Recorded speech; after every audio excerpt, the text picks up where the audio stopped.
right, YouTubes. We're gonna head out. I got a call for a Traulsen refrigerator. I believe it's a 2-door. I'm not quite sure. We'll have to see when we get there. He called me last night. I told him to take the product out, put it in the walk-in box, and unplug the thing. So let's hope they did. He sent me a picture. It was like a 50 something degrees. Let's go have a look at this thing and see what's broken with it. Let's get out there. I'm just gonna grab the analogs and Tippy, and we'll get in there and see what's going on. The vagina.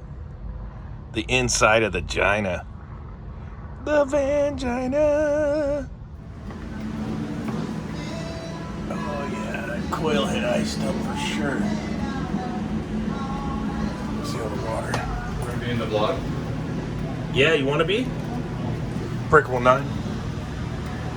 We're gonna look at the walk-in too, I think. This one restarting. The coil had been iced up because there's so much water.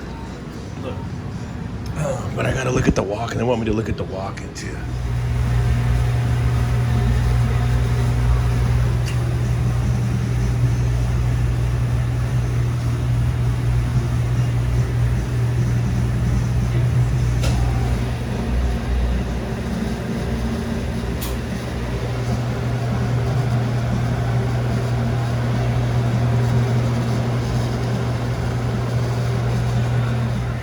Sensor reading 41.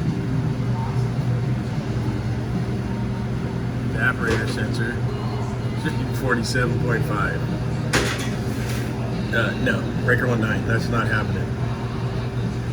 All right, so I got the Traulsen in there fixed. The problem was it's a refrigerator, not a freezer, but the evaporator sensor was reading high on that one. I had to replace it. So it was reading probably 10 degrees higher than the cabinet temperature. So the way those ones work, when the timer, look at this, that's not good. It's letting it get way too warm in here before this thermostat cycles back on. So when the timer, the defrosts on time. So it's every 6 hours for 20 minutes. I set it for every 6 hours, 30 minutes, and a defrost termination temperature of about 60 degrees. So what was happening was that evaporator sensor, when it did its off-cycle defrost, it was telling the computer, hey, I'm 58 degrees or whatever, I need to come out of defrost to go back to cooling, and the thing never defrosted. So that's what happened on that one. And that ain't happening right there.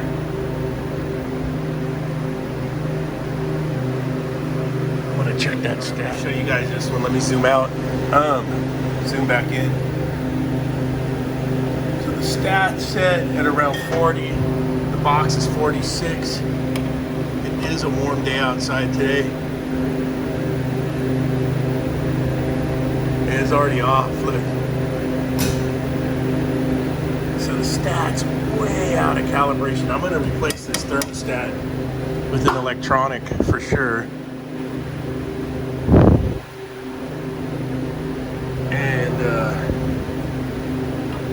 We should go on the roof first and see what the unit looks like.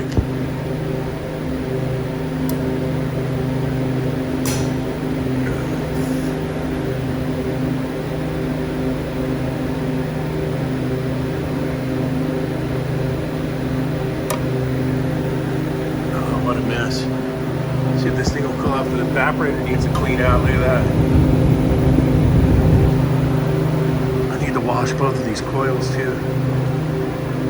But let's go check out the condensing unit as well. So I come up on the roof, the unit's not running. Went back down, made sure that I buried the stat and the solenoids on. I gotta find out why this unit's not running for the walk-in box. All right, so static pressure is almost 100, sitting right there. So that pressure switch should be made. Let's get the side panel open. Let's see what we got. We'll run some checks here.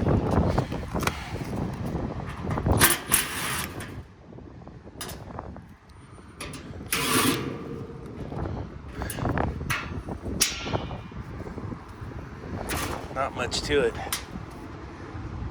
Not much to it at all. Let me get set up. We'll check some voltage. All right, I'll run you guys through this real quick. We got our contactor. There's 240 volt contactors, 3-phase unit. We do have good 3-phase power supplied to the unit. What it's doing, if you look at the schematic here, we do have the CTD on there for the scroll, and we do have a high pressure and a low pressure switch, and that goes to our contactor coil.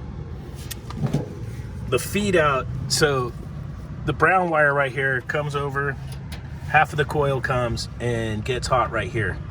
And we got voltage to start off with our control circuit. We got 240 volts. So either the low pressure switch, which we know we have 100 PSI there, or the high head switch, or the CTD is open. So we can check those here real quick. I'm gonna close the disconnect off so there's no power going to the system. We'll double check that, and then we'll check those 3 safeties. It should be that simple. I didn't even check to see if I had voltage at the coil. We probably should have done that real quick. We could do that real quick too, but let's make sure this is off. So double check these knuckleheads and make sure power comes at the top of the contactor. You don't know how many times I find it where it doesn't. 0 and 0s. Okay. Let's check these safety switches real quick. All right, so a super fast way to be to check from this terminal block right here, goes through all the safeties and comes back over here on the blue 67. So I'm gonna grab that half of the coil right here. I'm just toning out with ohms. All right, and we'll go to here, nothing. And one of those safeties is open. Now we can start checking.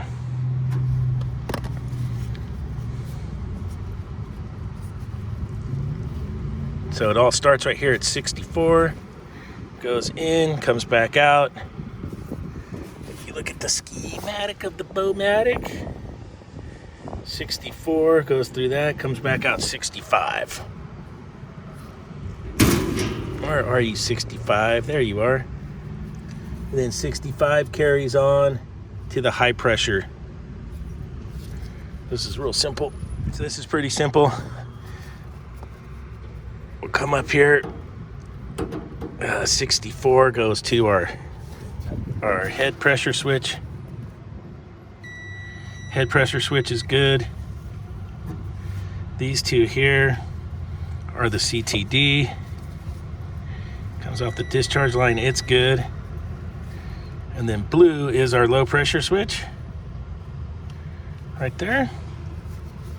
And then over to here, and our low pressure switch has failed. Let's see what it's let's see what it is. It should have some numbers stamped on it, but it looks like it's solarized. Take it off there and see what we can see. I should have one on the truck or the van, pardon me. Both leads go to our low pressure switch, and we are open. And we're at 100 static, just sitting there. Okay, actually pretty easy little job. It's got a Schrader on there. Let me go to the truck. I know I got one. Get this thing working. I still want to change that thermostat out. I gotta see if they'll okay that. They have to do it. The thermostat. I hope they do it. All right, we are back to running.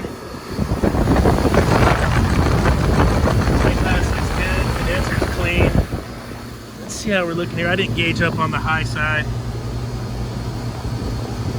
And it's about right for a box that's warm. Yeah. Low pressure switch.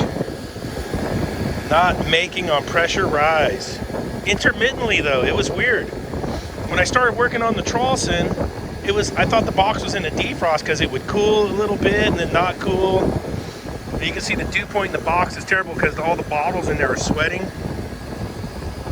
So I thought there might have been a defrost timer up here. So this system has no off-cycle defrost. So I really want to replace that thermostat and get this box working good for them. So there it is, goner. one I had was a Mars, Team Mars. Shit, I caught hell on my piping job. Look at this thing. It goes P-trap to a common suction line, P-trap common suction line, and then a big old vertical rise. There should have been a P-trap in the middle there going up for the vertical rise.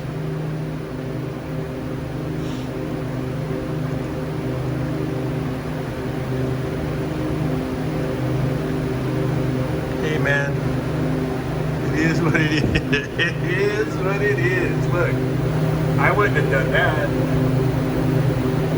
Not a chance.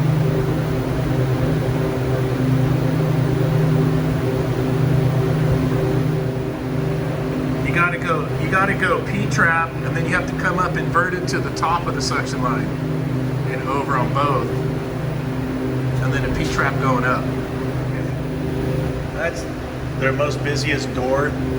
That's the probe up there. We're coming down the mountain here.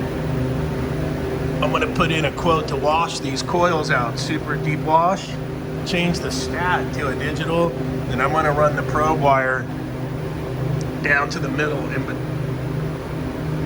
past this coil and read off the return error of that second coil. And I'll probably set it for like 37 to 40 for the beers is good for them. They even said 38's fine, 38, 41. So, right now I want to set the cutout on this thermostat right here.